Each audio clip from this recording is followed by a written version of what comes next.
So let's talk about your work and Mhm. how you're helping other women make this transition.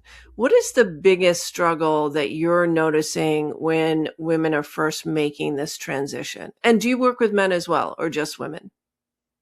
Okay. Women, even though I advertise like I'm talking to both men and women, I notice more women come into my world. So Yeah, it's just, yeah, I think we're willing to invest in ourselves. We're willing to be vulnerable too and say yeah.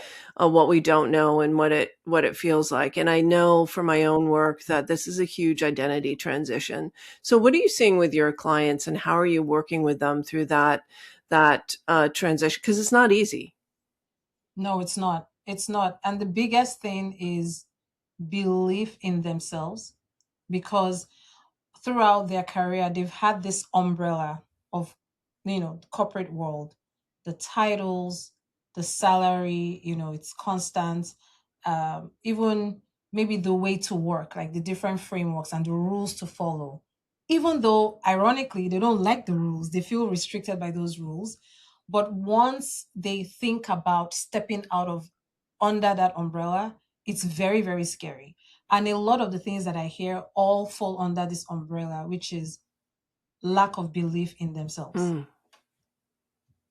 If they only just had the certainty and conviction in themselves that, wait, if I set my mind to this thing and I'm a genius in this particular area, I can actually serve people with this genius, and this can be my life. But because if they don't believe in themselves, in their ability to do that, then everything else falls apart. It doesn't matter what strategy we are talking about. It doesn't matter what we're talking about. Oh, you need more online presence and this.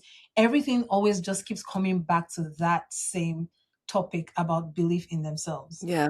And and the one thing that I know has been the key unlock for them to actually make that shift is two things: keeping the promises that they make to themselves, and then focusing on the actual service, the people that they are serving.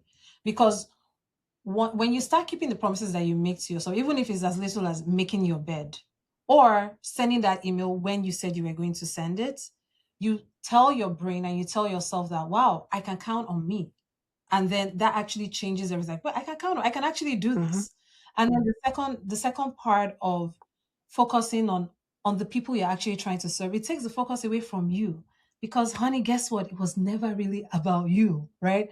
This is not a me marketing. It's about them getting obsessed with the people you're trying to serve.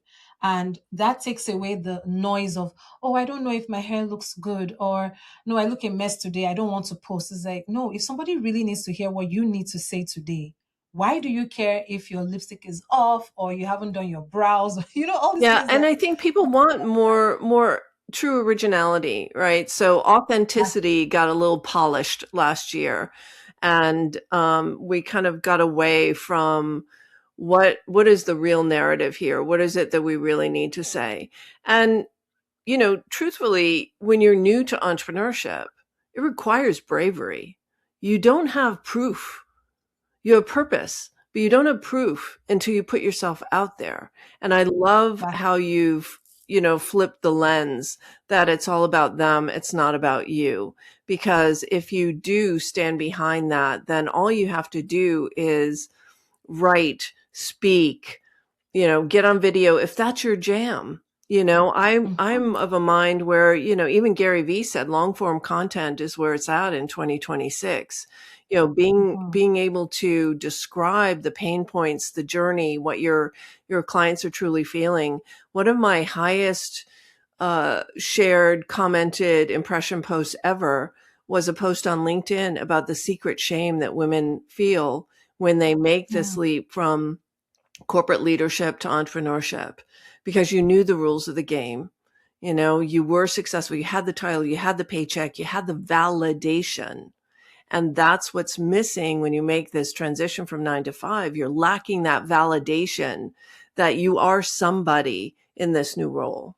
Yeah, absolutely. It's an identity shift, especially for women who tie their identity and self-worth to their job titles, their salary. This shift actually forces you to tie your identity to something more solid, more permanent than a job title. Because then you really, entrepreneurship actually helps you get to know your true Oh my self. God, it's the ultimate form of spiritual development. 1000%.